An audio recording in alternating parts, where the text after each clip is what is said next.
Hello, my name is Meysam Tahmasebi, doctorate fellow and lecturer of this CISSP training series. Welcome to Domain 1, where we dive deep into the component of risk and security management. It's important stuff for everyone, especially those who's responsible for managing security risk, whether you are in senior management or executive role.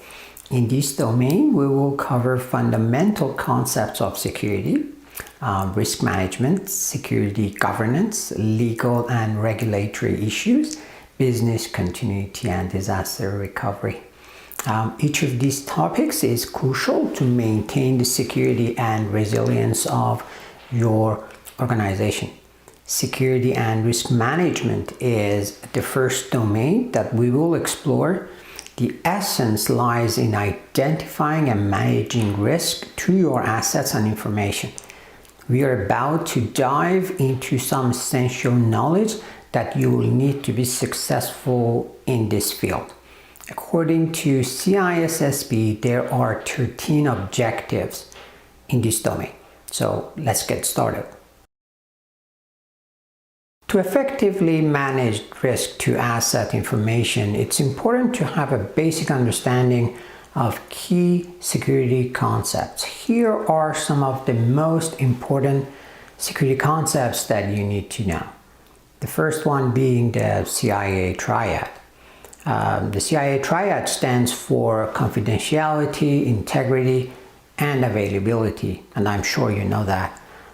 These are the three pillars of the information security. Confidentiality refers to the protection of information from unauthorized disclosure. The integrity is actually refers to the protection of information from unauthorized modification. And availability refers to the ability to access information when needed. The second item being the security controls. Security controls are measures that you put in place to mitigate the risk to information. And there are three types of security controls: administrative, technical, and physical. Administrative controls are policies and procedures that you put in place to protect the information. Technical controls are the technologies that are used to protect the information. And physical controls are the physical barriers that you are using to protect the information. The third one being the threats and vulnerabilities. There's a big difference between them. So threats are events or circumstances that could potentially harm the asset or the information. The vulnerabilities are the weaknesses in the systems and processes that could be exploited by a threat. So threats and vulnerabilities must be identified and assessed in order to effectively managing risk. So risk management is the next one. Risk management is the process of identifying, assessing, and mitigating risk to assets and information.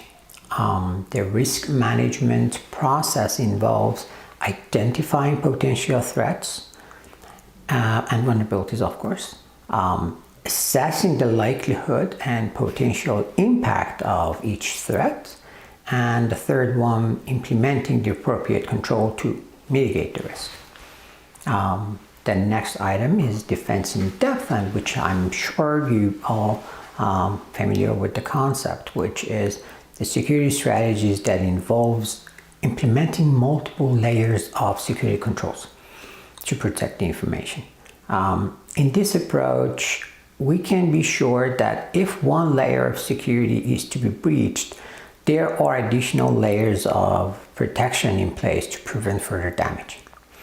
So in summary, understanding the security concept is essential for effective security and risk management. The key concepts to know in this section are the CIA Triad, the security controls, threats and vulnerabilities, the risk management, and defense in depth. By having a solid understanding of these concepts, you can develop effective security strategies. An important aspect of security governance is to make sure that everyone knows their roles and responsibilities when it comes to security. This means defining specific procedures for how to handle security incidents or determining who's responsible for different aspects of security.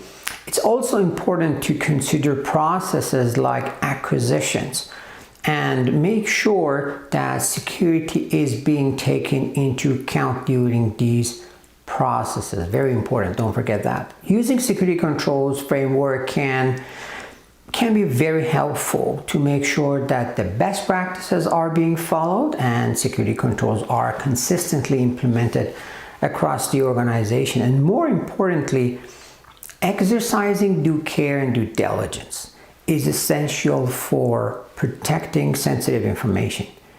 It might mean regular monitoring for security incidents or making sure that the employees are properly trained on security best practices, right? So by focusing on these key areas of cybersecurity governance, you can make sure that your security strategies are in alignment with the business goals and objective, which is probably very, very critical. And two, the sensitive information is protected properly.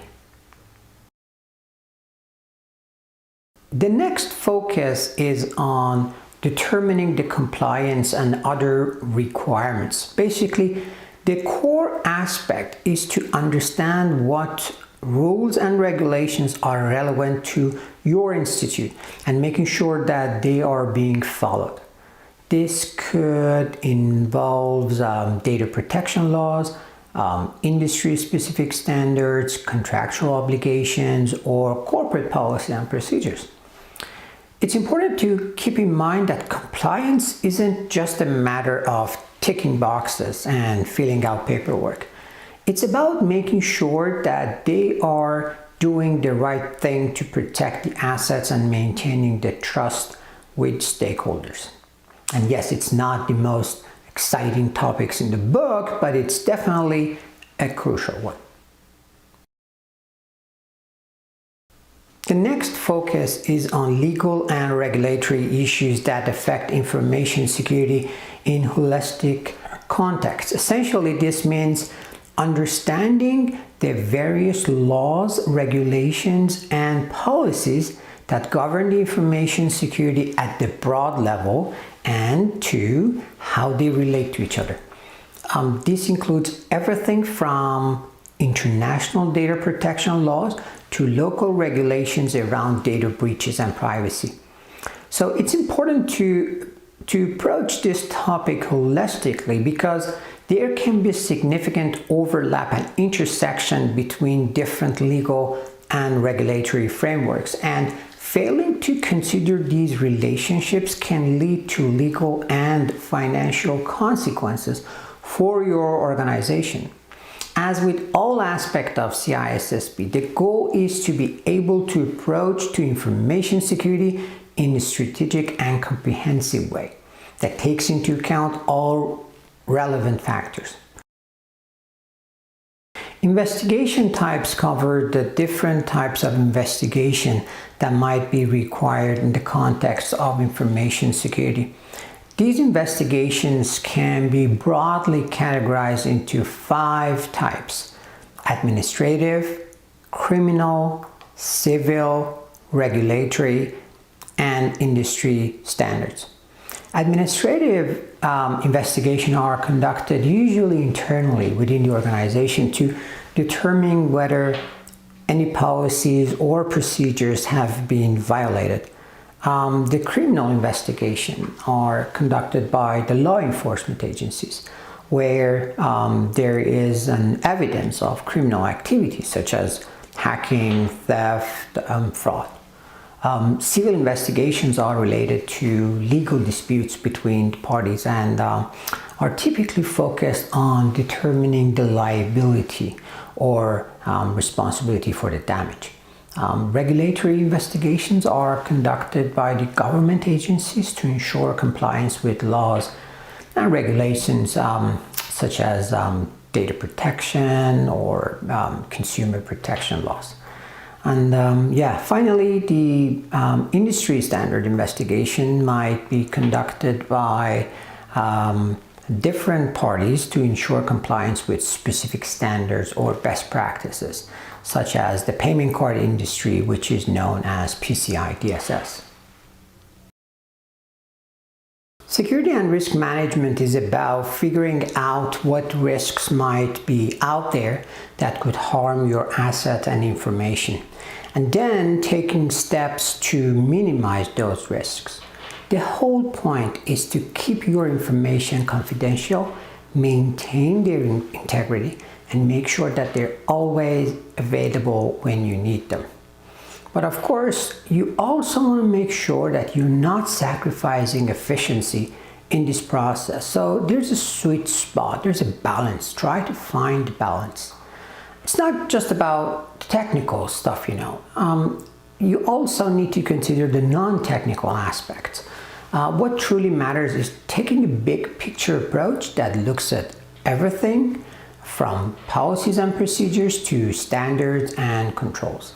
You want to make sure that everything is in alignment with the business objectives so that you're not just doing things for the sake of it.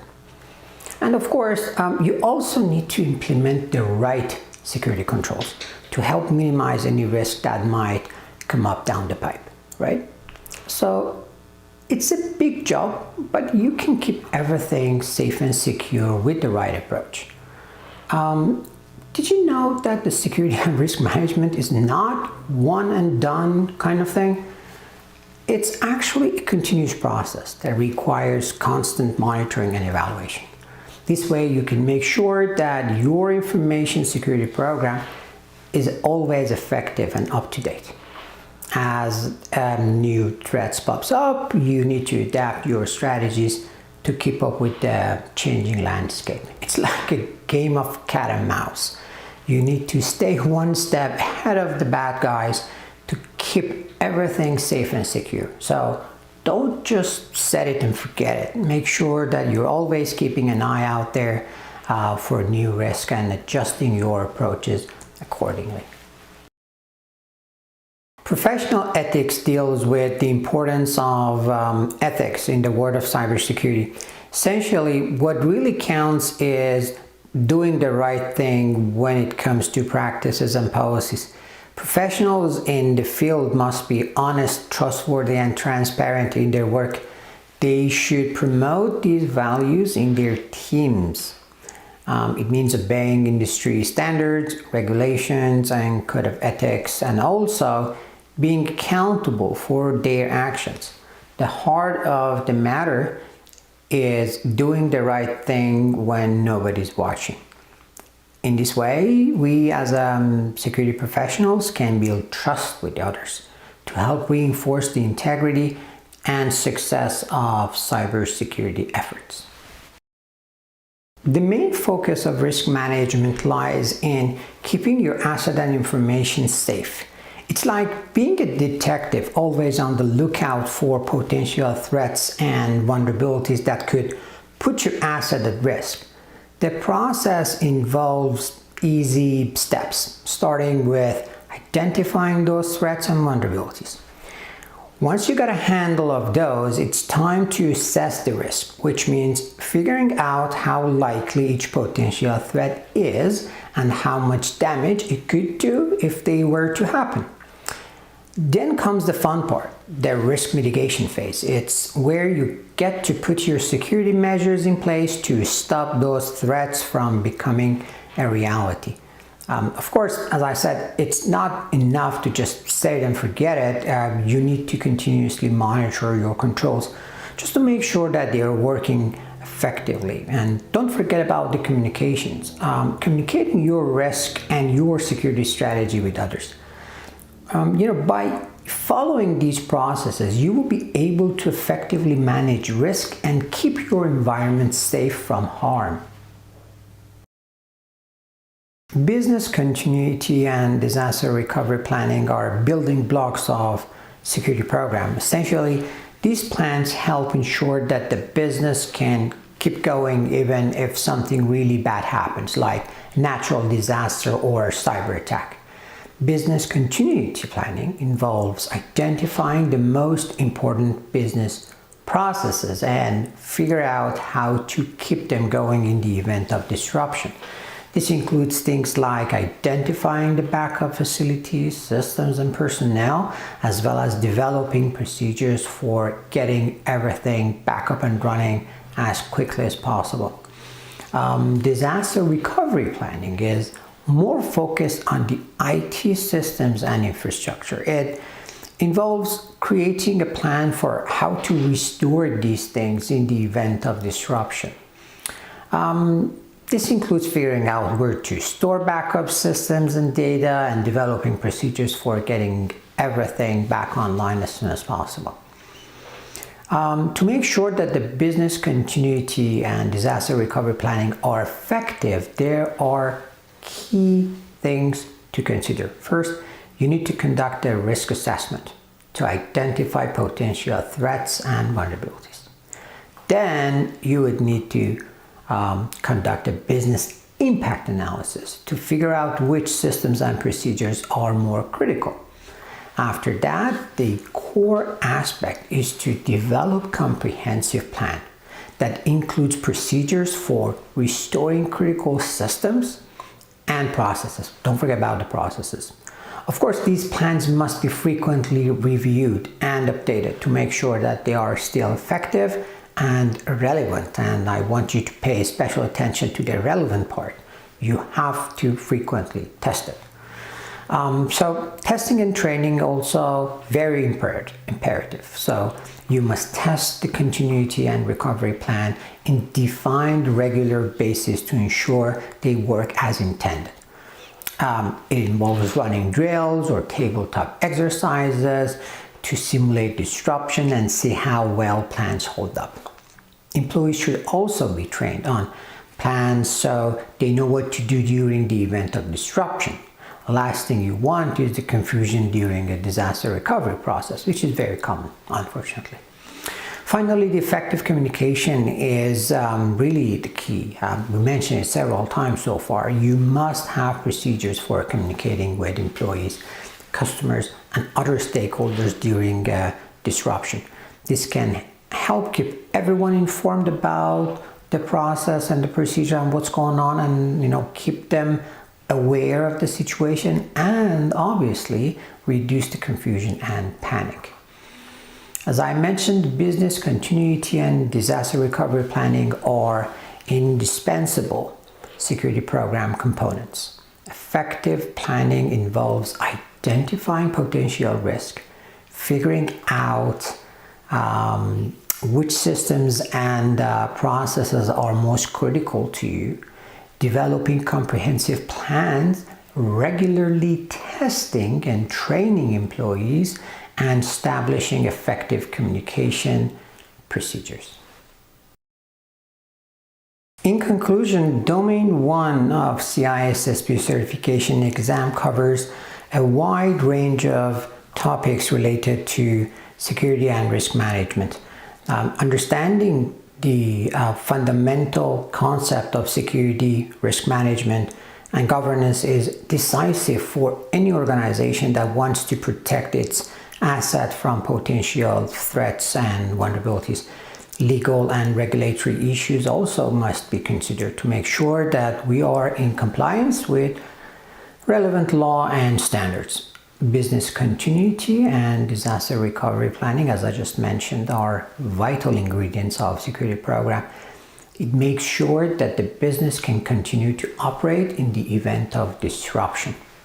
As senior management and executive, it is important to be aware of these key concepts and issues in order to make informed decisions about the security program. By understanding these concepts and the importance of maintaining the effective security controls, you can reduce the risk of potential threats and vulnerabilities, protect the assets, and maintain trust of customers and stakeholders. This concludes the high-level and executive summary of CISSP Domain 1 My name is Meysam Tahmasebi, and remember, all our dreams can come true if we have the courage to pursue them. Thanks for listening.